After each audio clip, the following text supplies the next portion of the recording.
This morning, a Washington Post correspondent, Jason Razian, is in government custody in Iran.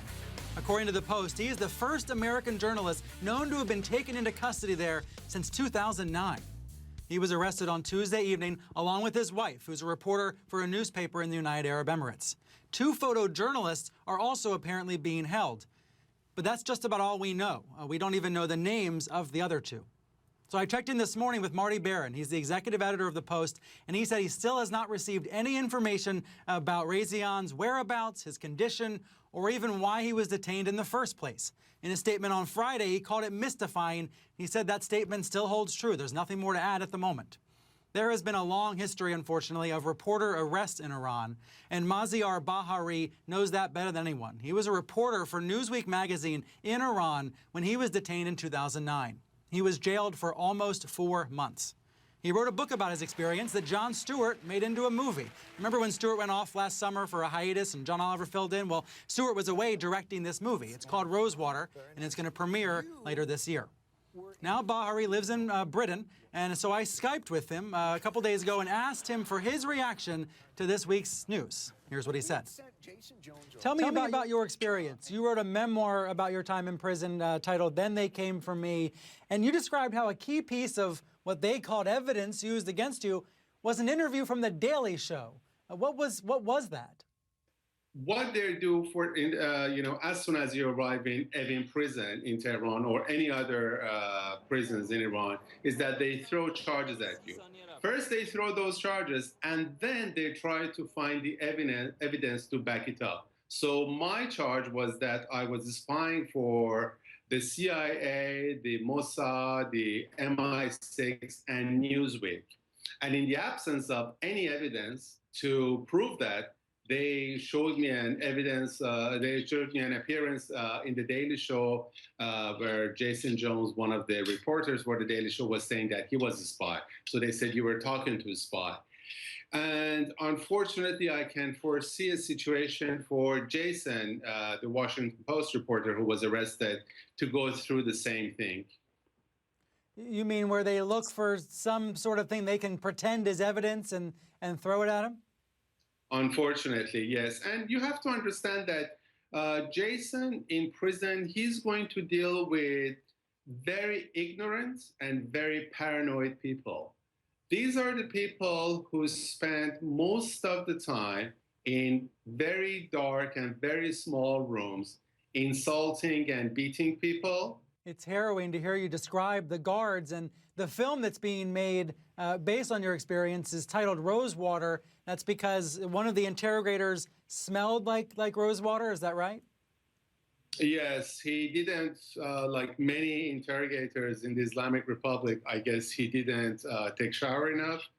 And he was beating people, he was torturing people, he was insulting people, so he was sweating a lot. So in order to compensate that, he was using rosewater perfume. And I rarely saw his face, and because when they take you to prison, they put a blindfold on, you're interrogated while you have a blindfold on, and the only way you can communicate with the person is through sound and smell. So I called him Mr. Rosewater. Interrogated and also tortured, if I'm understanding correctly. Can you tell us what happened in those instances? Well, they don't treat you very nicely. There are different tortures. There's of course beating, slapping, kicking. I'm not sure if you describe it in a way that it makes it sound almost casual. Is that because there were so many days of this kind of treatment? Well, the thing is that the reason I'm very nonchalant about the beating, the kicking, and the slapping is that the psychological torture is more unbearable. I mean, with beating and slapping, it's momentary pain and it can go away. But psychological torture, the way that they intimidate you, the way that they threaten your family, the way that they isolate you in order to imply different things and basically instill fear in you, that is much more enduring. And even now, 5 years after I was arrested, sometimes I still have nightmares about that period. The film about your experience, Rosewater, is going to premiere at a film festival in September and then roll out across the country. What do you hope people take away from it? Is there a message you hope is conveyed through it? I hope that they understand what journalists are going through when they're reporting, how far they have to go in order to gather a report that they see on 6 o'clock news or in their newspapers or on the website. And I just think that people in the West, especially the US, after watching the film, they have to appreciate what they have. I share your point about what journalists go through in these jobs. It doesn't seem like there's ever been a more dangerous time for journalists in many regions of the world, and that includes Iran. Exactly. I mean, the more paranoid this regime gets, the more paranoid they become of information itself. They think of information as their main enemy. They think that they don't regard journalists as a person. They regard journalists as part of this global phenomenon, which is information. And they know that the more informed people are, the more endangered the dictatorships become, the authoritarian regimes become. And because of that, they target journalists more. Information as their main enemy. That's an incredible thing to say. Maziar Bahari, thank you for joining me.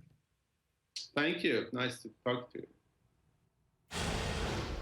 I'm awestruck by the way he talks so casually, so nonchalantly about being jailed like that. The Committee to Protect Journalists says it is a very dangerous time for journalists, as we were talking about. In the first 6 months of this year, 61 journalists have died around the world. That compares to 40 in the same period last year.